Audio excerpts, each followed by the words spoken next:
Bom, estamos aqui em mais um episódio do Multiverso Jurídico, onde vamos abordar Shrek, preconceitos e reparações. Antes de entrar no conteúdo propriamente dito do conteúdo do episódio, eu gostaria de fazer algumas ponderações, algumas pontuações. A primeira dela é que agora estamos com o microfone e acredito que isso vai dar uma melhorada significativa no áudio, vai dar uma reduzida de ruídos, ecos e também vai dar para ouvir minha voz de uma forma mais limpa. Bom, outro ponto é que o nome do episódio era para ser Preconceitos de Classe Social. Só que eu optei por colocar só preconceitos, de utilizar o termo só preconceitos, não preconceitos de classe social, porque o preconceito de classe social eu estaria deixando um nicho mais específico e me reduziria para falar de outros pontos que eu gostaria de abordar, que vocês vão entender ao longo do episódio. O outro ponto é que a maioria das considerações que eu vou fazer aqui vão ser referentes ao primeiro filme, porque no primeiro filme que é a apresentação toda do universo, a gente vai vendo, vai apresentando como é que é o Shrek, vai vendo como é o dia a dia dele, o cotidiano dele, o que ele vem sofrendo e as lutas diárias que ele vai tendo que vivenciar ali. Então, o primeiro ponto é esse, que eu vou trazer os conceitos, né, do primeiro filme. Bom, por fim, acho que nada mais justo também anunciar a decisão que eu tomei em relação aos episódios futuros, é que a partir de agora eu vou tentar trazer animações que de certa forma mais pessoas assistiram, porque acredito que aí eu vou estar conseguindo atingir meu objetivo de democratizar mais o conhecimento. Porque se eu ficar abordando animações que a maioria das pessoas não conhece, eu vou ter que perder muito tempo de contextualização. Igual no episódio passado que eu trato sobre Avatar, eu perdi um tempo significativo fazendo contextualização, então eu tive que dar uma apressada no vídeo, e isso me incomodou de certa forma. Então eu pensei assim, pô, acho que a partir de agora eu vou trazer animações que as pessoas já assistiram. Animações da Pixar, da Disney, e que de certa forma ali tem algumas camadas também que podem ser exploradas. Então, acredito que isso vai facilitar também e me aproximar um pouco mais de vocês, ou aproximar mais do que eu quero dizer em relação com as pessoas que estão assistindo. Bom, agora já iniciando para falar do Shrek. O Shrek, como todo mundo sabe, ele é um ogro e ele vive na propriedade dele, que é um pântano, e ele tem uma relação bem específica com a natureza e com o seu dia a dia, porque vai sendo apresentado logo no começo como ele vai fazendo suas atividades de sobrevivência. Ele parece uma pessoa simples, ou melhor dizendo, um ogro muito simples, que não precisa de muita coisa para sobreviver. E a partir disso, já vai sendo introduzido como ele se apropria de uma identidade de um monstro que é construído em volta dele. Logo de início, já vai percebendo como ele está pintando uma placa para avisar para todo mundo ficar afastado do local que ele está morando, e o desejo dele é justamente esse, de se isolar. E no primeiro ponto nós já temos uma demonstração de preconceito em relação a ele. Por quê? Há uma tentativa de capturá-lo, são várias pessoas, aldeões, pode dizer assim, e esses aldeões tentam capturá-lo, e isso vai sendo mostrado enquanto ele está mostrando o dia a dia dele. Então é bem interessante como tem esse dualismo de ser um cara simples, que é o Shrek, e ao mesmo tempo está mostrando o outro lado de tentativa de capturar ele, que é o lado que as pessoas acham que é monstruoso. Então há esse tensionamento. E a partir desse tensionamento, quando os aldeões vão capturar ele propriamente, percebe-se que ali já é um preconceito de raça que existe ali. Por que um preconceito de raça? Porque quando eles vão se referir a ele, há uma confusão entre um ogro gigante. Então as pessoas nem sabem fazer essa diferenciação de ogro gigante e de ogro gigante. Então ali já há uma demonstração explícita de preconceito. E a partir disso também já vai revelando, reforçando como o medo é construído a partir do desconhecido. Então as pessoas se colocam ali, os seres humanos, os aldeões, eles se colocam ali como um ser universalista. O que é um ser universalista? É que ele acha que o seu modo de vida e que ele é o centro, e tudo que é diferente ele já vai se construir uma imagem como se fosse de inimigo. Então há essa dualidade construída ali no Shrek, o Shrek como um monstro e as pessoas, os homens principalmente, são jogados como figuras universalistas. Elas estão ali justamente para excluir o outro. E essa exclusão do Shrek é principalmente a partir de sua raça, a raça de um ogro. E esse medo e essa confusão constrói também uma imagem de inimigos internos. O que é um inimigo interno? É um inimigo que dentro da sociedade ele tem que sair dali. E isso é bem comum, ou ele tem que ser exterminado e ele é, ameaça a convivência do coletivo, da sociedade civil. Isso é bem comum e é um padrão que se repete na maioria das vezes em estados autoritários. Então, se você pensar na ditadura civil, empresarial, militar, a gente vai perceber isso, que a ameaça eram os comunistas. Se você for perceber no nazifascismo também, nós tínhamos os inimigos internos. No combate ao terrorismo nos Estados Unidos, nós temos os inimigos que são os terroristas também na Europa. Então, o Shrek, propriamente, ele é uma figura construída como inimigo interno. Não só o Shrek, mas como as criaturas mágicas de forma geral. Então, a partir disso, nós temos nossa primeira aproximação com o conceito que é a teoria do nó. A teoria do nó é da Safiotti, que é uma marxista e socióloga brasileira. E nessa teoria do nó, ela divide as opressões. Ela divide, mas na realidade ela está juntando também as opressões. Como somos as opressões? Nós temos a opressão de raça, de classe e de gênero. Por isso a justificativa de utilizar preconceitos de forma geral, porque preconceito estou considerando aqui formas de opressão. Então já foi demonstrado que o Shrek tem essa opressão por raça, e essa opressão por classe em Shrek pode ser entendida por ele não estar trabalhando, não estar à mercê daquele Lorde. Aquele Lorde anãozinho, o Lord Farquaad, se eu não me engano.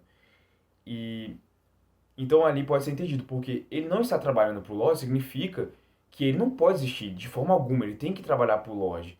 E isso junta uma outra opressão, que é essa opressão também de classe e de raça. E essa teoria do nó serve para explicar bastante coisa nas ciências sociais, de forma geral, porque nós não podemos entender os preconceitos de formas separadas. A todo momento eles vão estar ali misturados. Então você vai ter diversas formas de opressões mutáveis e sempre pode haver algumas que podem sobressair sobre outras.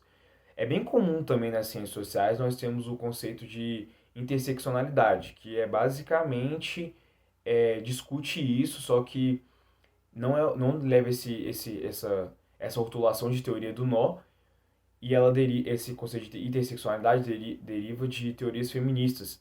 Então, ali, principalmente, discussão de raça, classe e gênero, a partir que a gente pode pensar no Shrek, a Fiona. Por quê? A Fiona, ela é uma princesa que opta por virar uma ogra, e a partir do momento que ela opta por virar uma ogra, ela tem um preconceito de raça, por ela ser uma ogra e uma criatura mágica, como já foi demonstrado. De classe que, por ela não pertencer mais à nobreza, ela vai sofrer esse preconceito.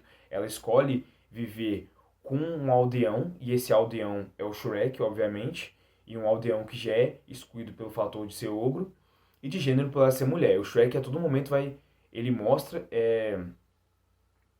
algumas piadinhas, alguns processos do imaginário social mesmo, com com a Fiona, por ela ser mulher. Então a Fiona, ela representa bem a interseccionalidade e essa teoria do nó, porque ela estaria tendo essas três formas de opressão. Bom, um outro ponto interessante que é revelado no filme é uma forma de política que o Lorde tem. O Lorde, no contexto do filme, ele representa um soberano. O que seria soberano? Ele é o próprio Estado. Então é ele que governa, é ele que tem a última palavra. Ele quer se tornar um rei, mas ali ele já representa tudo, porque ele governa a vila ou a cidade, ele que vai implementando essas políticas. E o que mais me chamou a atenção é que ali tem quase um sistema carcerário embasado numa forma de mercantilização. Porque o Lorde ordena que as criaturas mágicas sejam presas, e tem um decorrer do filme ele cita a seguinte frase: vocês, criaturas sujas, estão deixando meu mundo imundo, uma coisa bem próxima disso, que é quase perfeito. Então, a imperfeição ali são as criaturas mágicas, e isso é uma política totalmente eugenista, porque é justamente essa exclusão baseada na raça que eu estou falando. Não só do ogro aqui expande para as criaturas mágicas. Então, ali é um processo eugenista e de um sistema carcerário, porque as pessoas recebem recompensas por prenderem essas criaturas mágicas. E nesse processo de prender essas criaturas mágicas, ali há também uma medida bastante autoritária, que seria uma desapropriação compulsória, ou seja, o que é isso? Um instituto jurídico, que seria retirar as terras, transferir as terras e tomar posse dessas terras que não dependem da vontade, da autonomia das pessoas que ocupam essas terras. Isso tem bastante discussão no nosso mundo, no nosso plano físico aqui, da realidade, só que no filme parece ser bem compulsório. O Lorde ordenou, foi por meio da força, do poder militar, e as criaturas mágicas foram retiradas. E para onde que elas vão? Elas vão justamente para o pântano. Nesse momento também é bastante interessante que essa construção que tem ali no pântano, com essas criaturas mágicas indo para lá, migrando para lá por ordem do Lorde, ali me parece muito um campo de refugiados. São pessoas que buscam alternativas de moradia, que perderam sua posse de territórios, de casa, que seja, o lugar que eles habitavam. E às vezes esses lugares, esses locais, há ali uma afeição, não é só propriamente material, mas também há um plano simbólico de sentimentos, de vivências que tem ali. Então ali há um campo de refugiados por meio de força e, ao mesmo tempo, isso interfere no cotidiano de Shrek. Por quê?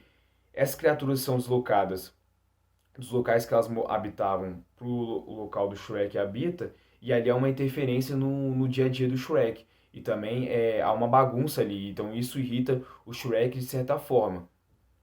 E a partir disso nós vamos para outro momento do filme, e nesse outro momento do filme o Shrek vai procurar uma justiça. E nessa procura por justiça, eu estou chamando de justiça por quê? Porque ele quer retornar ao estado que estava antes de ter esse campo de refugiados, entre aspas, de criaturas mágicas. E ele ali meio que assume uma liderança para ir tentar resolver esse problema contra uma figura soberana e tirânica que é esse Lorde.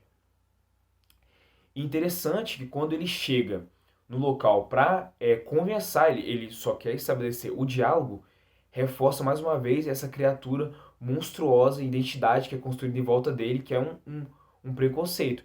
Porque o Lorde já fala que se sente enojado, unicamente por ver o Shrek, de olhar para o Shrek ele fala que está enojado, e por estar enojado ele ordena que todas as pessoas ali vão matar ele. Ele tenta que as pessoas, vai premiar as pessoas que matarem ele, matarem o Shrek. Então, mais uma vez revelando essa política que o Lorde tem de extermínio de criaturas mágicas.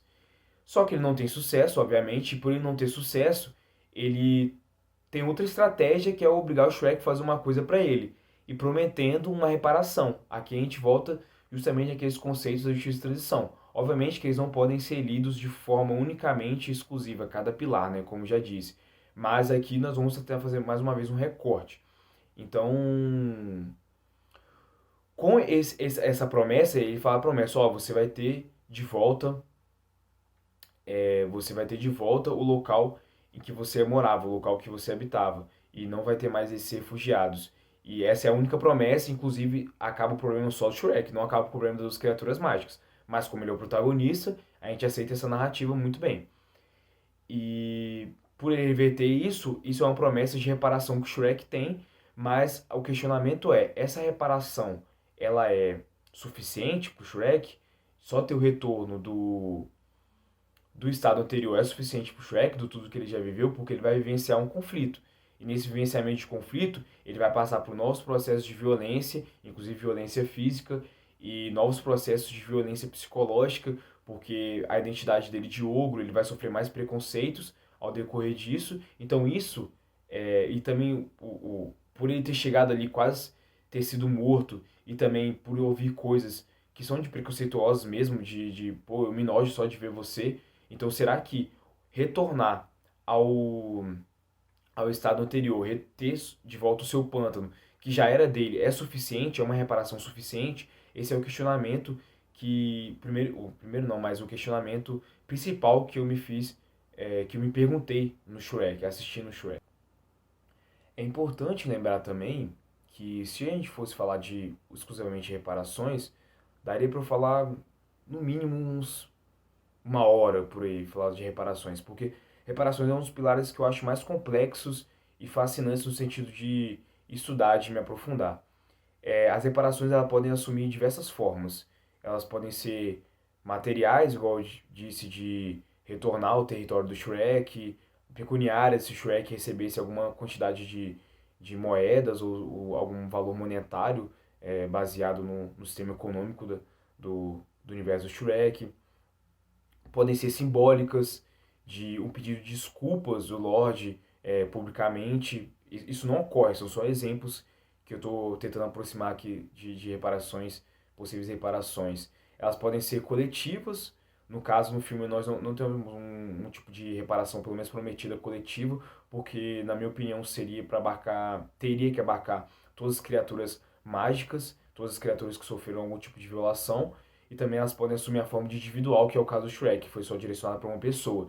Então as reparações elas estão em diversas, é um gênero com diversas espécies e elas são muito mais complexas do que propriamente dar um valor, dar um bem material. Então não é só isso, às vezes o bem simbólico, inclusive, ele é muito mais importante dependendo da ocasião do que está sendo tratado ali. Então os questionamentos que nós trazemos aqui são: o Shrek teve a busca de uma justiça pelo seu lar. Nessa busca pela justiça, ele se envolveu em mais conflitos e mais violência, igual a gente demonstrou, inclusive tendo que combater um dragão para resgatar uma princesa. Então, isso é o ápice de se envolver em conflitos. E ele sofre mais discriminação pela sua raça, por ser ogro, igual a gente mostrou os xingamentos, os olhares diferentes que tinham por volta dele, é uma forma de preconceito, e por sua classe, porque ele não pertence à nobreza também. E de onde ele vem, ele mora num pântano. E os questionamentos são: a reparação material foi suficiente para o Shrek? O retorno para o seu território, para o seu pântano, para sua propriedade foi suficiente? Isso acabou com tudo que ele via sofrendo? Ou de certa forma vai garantir que não haja mais conflitos? Diminuiu os preconceitos que ele sofria? Houve uma diminuição? As pessoas passam a enxergar ele de forma diferente? Eu tenho minhas dúvidas. No filme dá a entender que sim, porque ele tem um processo de aceitação ali no final, inclusive tem um casamento. Só que se a gente for avaliar os próximos filmes, inclusive quando o Shrek vai conhecer os pais da Fiona, a gente percebe que isso não acontece. E é um preconceito muito mais também de classe, porque eles vêm que não são nobres, e ele vai conhecer os nobres, e aí você vai vendo as diferenças da cultura, e enfim. Ajudou ele a lidar com a violência, de certa forma, aquilo ajudou ele a lidar com a violência. Por quê? Porque é inclusive muito perceptível a figura que o Shrek vai assumindo também essa identidade. Ele não quer assumir, mas ele vai assumindo essa identidade. A gente percebe como ele tem dificuldade de criar um laço com o burro, que é o amigo dele, o parceiro dele. E só cria esse laço por dois motivos. Insistência do burro, ele insiste muito em ser amigo do Shrek, e inclusive algumas vezes ele reproduz esse preconceito também com o Shrek por ele ser ogro. E o segundo ponto o ogro de cara, no início, ele fala que o fato de ele ser ogro não é tão importante para ele, pra eles conversarem, eles querem se tornar amigos, então o Shrek até estranha isso. E então é interessante como o Shrek também é a única opção dele assumir esses contornos, essa identidade criada em volta dele, de ser um monstro. É uma forma também de proteção que ele faz ali. E ele quer se isolar, ele não quer criar amigos. Isso é muito perceptível, isso é muito explícito ao longo do filme. A gente vai percebendo isso de forma bastante explícita. Sem contar também as mutabilidades que ali ocorrem. Então o Shrek vai vivendo mais experiências e vai acumulando mais experiências. Então é um erro, obviamente, a gente querer afirmar que uma reparação é somente pegar uma coisa e devolver aquela coisa. É muito mais mutável o que vai acontecendo ali nas relações e os papéis sociais e as relações sociopolíticas ali também que a gente pode é, perceber. Por fim, um último ponto que eu gostaria de demonstrar como essa política do Lorde ela é bem próxima de governos tirânicos e autoritários é em relação à tortura que ele faz com o biscoito. Ele faz essa tortura psicológica com o biscoito, inclusive arranca as pernas do biscoito. É um alívio cômico, obviamente, mas se a gente for pensar ali no sentido que a gente pode trazer para a nossa realidade, é bastante preocupante. Então, a conclusão que temos as reparações do Shrek talvez não tenham sido suficientes por tudo que ele viveu, a experiência que ele viveu. As criaturas mágicas talvez ficaram desamparadas porque só houve uma reparação individual, não houve uma reparação coletiva e muito menos simbólica, obviamente. Talvez o máximo de reparação coletiva e simbólica que a gente possa pensar ali, isso também é um pouco violento e me incomodaria um pouco, mas é a morte do Lorde, porque as pessoas se veem livres. Então, o Lorde morrendo talvez seria o fim de uma era tirânica, o fim de um governo autoritário. Então, isso talvez seja o mais próximo de reparação simbólica e coletiva que a gente possa extrair dali.